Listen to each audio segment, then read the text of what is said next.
I used to be the guy who wanted to believe in the supernatural. I mean, who wouldn't want to shoot Kamehameha or lift objects with their mind?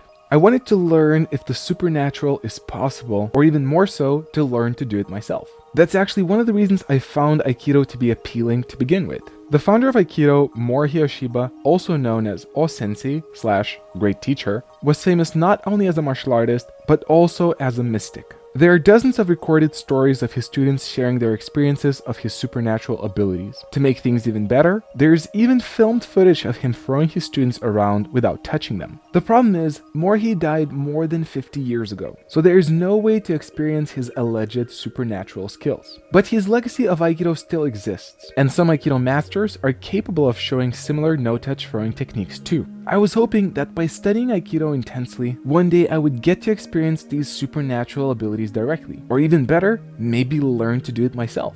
I figured that I just need to search long enough. When I asked my first Aikido instructor about the no-touch skills of O-sensei, he told me that Ueshiba was an exceptional person and that only he was able to do it. That did not raise my hopes up. Luckily, when I met my second Aikido instructor and asked him the same, he was able to demonstrate something similar to what Morihei was doing. He explained to me that in Aikido, when a teacher and student train long and hard together, they develop a sort of a special bond. The student gets used to the movements of the teacher, and the teacher to his students. Eventually, the teacher starts to predict and play with familiar habits of the students, while the students predict the movements of the teacher. This bond becomes so strong that the teacher starts to manipulate these patterns by throwing the student without even touching them. Yet I thought, what about the students who are not close to you? I was left to continue my search for an answer. Until one day, I found someone who was able to demonstrate no-touch skills. This someone was a high-ranking Japanese Aikido sensei who was visiting my country to teach a seminar. It happened to be so that I not only participated in it, but I was also translating the event from English to my native tongue. As the seminar was progressing, the visiting sensei asked for a volunteer. One of the local senior Aikidokas stepped in.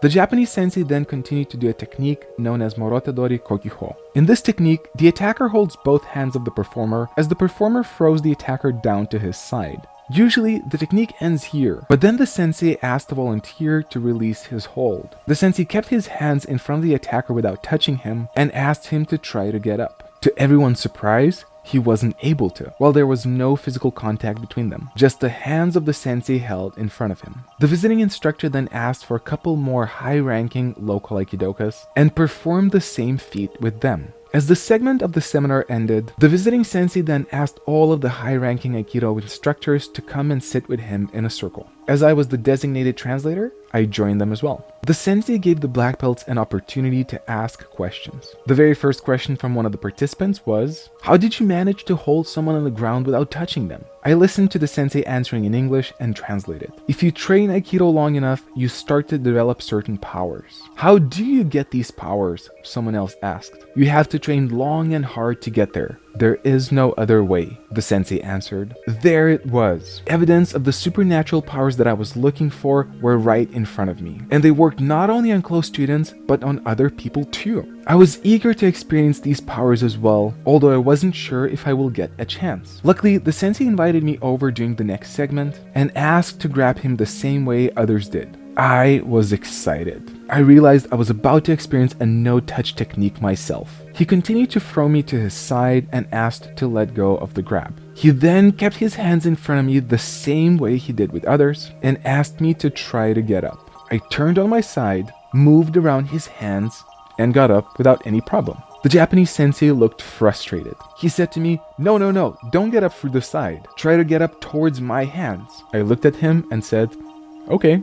He then repeated the same throwing technique, asked me to let go of his hands and to try to get up again. I felt that I could have easily gotten up by turning on my side and going around the hands again. But since this time he asked me to go straight towards his hands, I started leaning up towards them and it proved to be uncomfortable to do. But not because there was some supernatural force field in front of me. It was just uncomfortable the same way as it would be uncomfortable to walk towards someone's palm held right in front of your face. You simply wouldn't want to do it. I also felt the pressure of the situation. I realized that this was a high-ranking Japanese sensei who expected me to not get up, while other people were watching. I knew that if I really wanted to get up, I could have. The same way I could walk in with my face towards a palm held in front of me. But having both the uncomfortable feeling of the hands in front of me and the social pressure of potentially making the visitor look foolish, I tried getting up for a bit without too much effort until soon enough, I gave up. The sensei let go of holding his hands in front of me